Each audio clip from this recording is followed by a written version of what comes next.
Coliseu de Roma.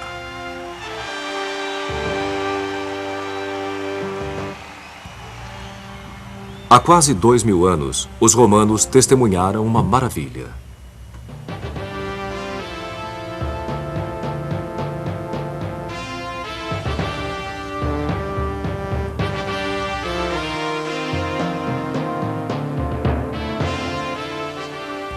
Aqui, onde o imperador Nero havia construído um palácio suntuoso com um lago artificial, um novo imperador, Vespasiano, quis deixar sua herança.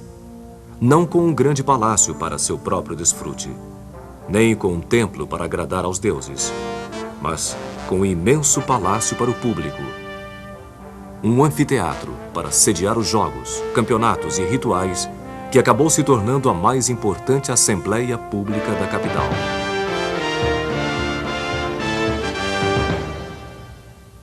Vespasiano conhecia o valor da atividade de relações públicas. Quando ele assumiu o poder em 69 d.C., herdou uma cidade em ruínas. Um enorme incêndio havia destruído grande parte de Roma anos antes. O corrupto Nero, entre outros, havia irresponsavelmente esvaziado as reservas do tesouro, e o Senado romano estava espalhado em campos hostis depois de 2 anos de guerra civil. Vespasiano logo anunciou seu novo projeto. Ele iria drenar o lago artificial de Nero e construir um enorme anfiteatro público, o maior jamais realizado. Ele o batizou de Anfiteatro de Flávios, em homenagem a seu nome de família. As gerações seguintes passaram a chamá-lo de Coliseu, uma referência às suas proporções colossais. Graças a seu tamanho e a seu trabalho de engenharia, foi considerado o monumento mais ambicioso do mundo antigo.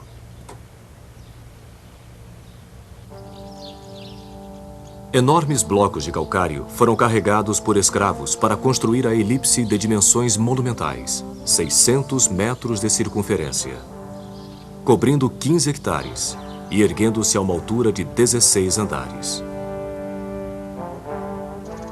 Primeiramente, foram erguidos os arcos e os pilares, e em seguida as paredes laterais foram sendo construídas, preenchendo os espaços vazios com uma rocha vulcânica muito leve chamada Pedra Pomes.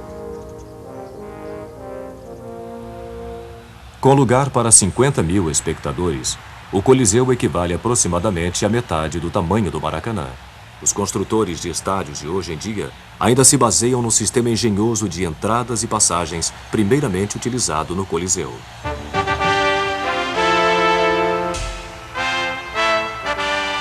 Oitenta arcos estão distribuídos no nível do chão, formando 76 entradas.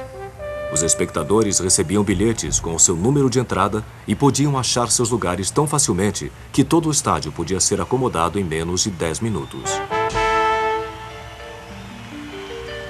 Uma vez dentro, o lugar de honra era um grande palanque em mármore, onde o imperador se acomodava com sua comitiva, incluindo jovens virgens. Um pouco acima, sentavam-se cidadãos livres. Mais acima ainda, sentavam-se visitantes estrangeiros e escravos. E, finalmente, em arquibancadas de madeira, ficavam as mulheres e os pobres.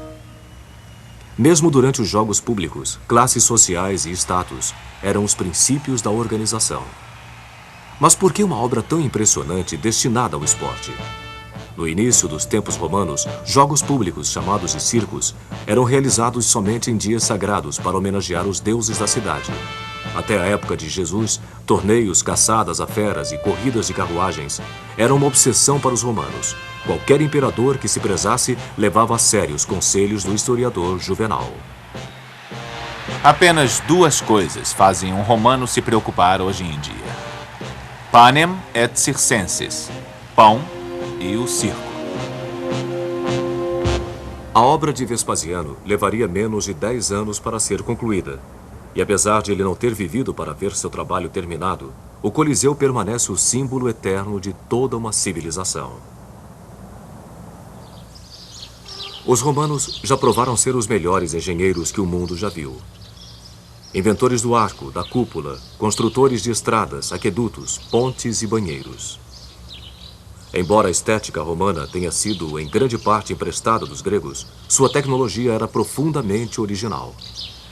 Lá perto, no Panteão, Uma gigantesca abóbada de concreto parece flutuar suavemente no espaço.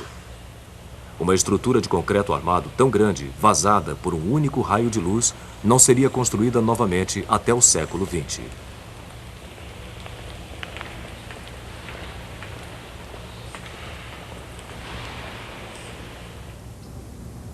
Definitivamente, o Coliseu provou ser a maior herança arquitetônica de Roma.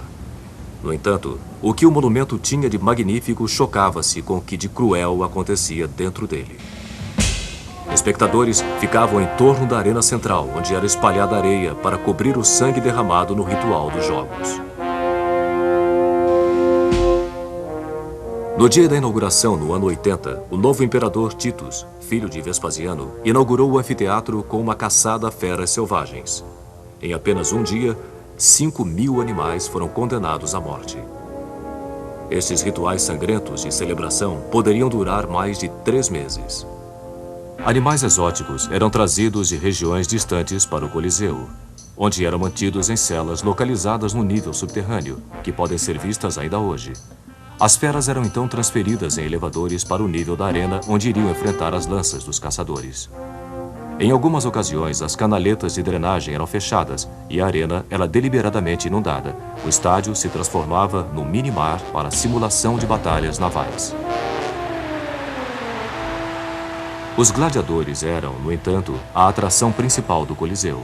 Escravos, criminosos e a mais baixa estirpe de Roma, algumas vezes até mulheres, eram especialmente treinados para depois se apresentarem nas batalhas públicas. Ave César! Nós que estamos prestes a morrer vos saudamos. A coragem ou a covardia do gladiador era aplaudida ou vaiada pela multidão, que votava com as mãos o destino do perdedor. De acordo com alguns historiadores, polegares para cima ou uma onda de lenços abanando significavam que o gladiador viveria e poderia até mesmo se tornar um homem livre. Polegares para baixo condenavam o lutador a uma morte imediata. Por 325 anos, o Coliseu testemunhou inúmeros espetáculos assustadores como estes, e pode ter sido também o lugar onde o martírio dos cristãos perseguidos acontecia. Finalmente, em 404 d.C., todo o sacrifício público em Roma foi banido pelos imperadores cristãos no poder, e o Coliseu, danificado por terremotos e tempestades, se transformou em ruínas.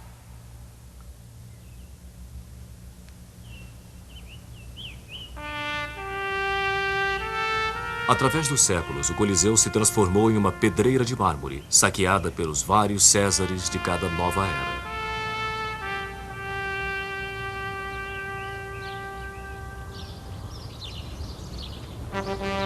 Mas o triunfo dos engenheiros continuou de pé, um símbolo fantasmagórico do Império Romano, tanto em sua maior exaltação quanto em sua maior depravação. Séculos depois de sua construção, um monge inglês faria a seguinte profecia: Enquanto durar o Coliseu, Roma viverá. Quando cair o Coliseu, Roma morrerá. E quando Roma morrer, o mundo.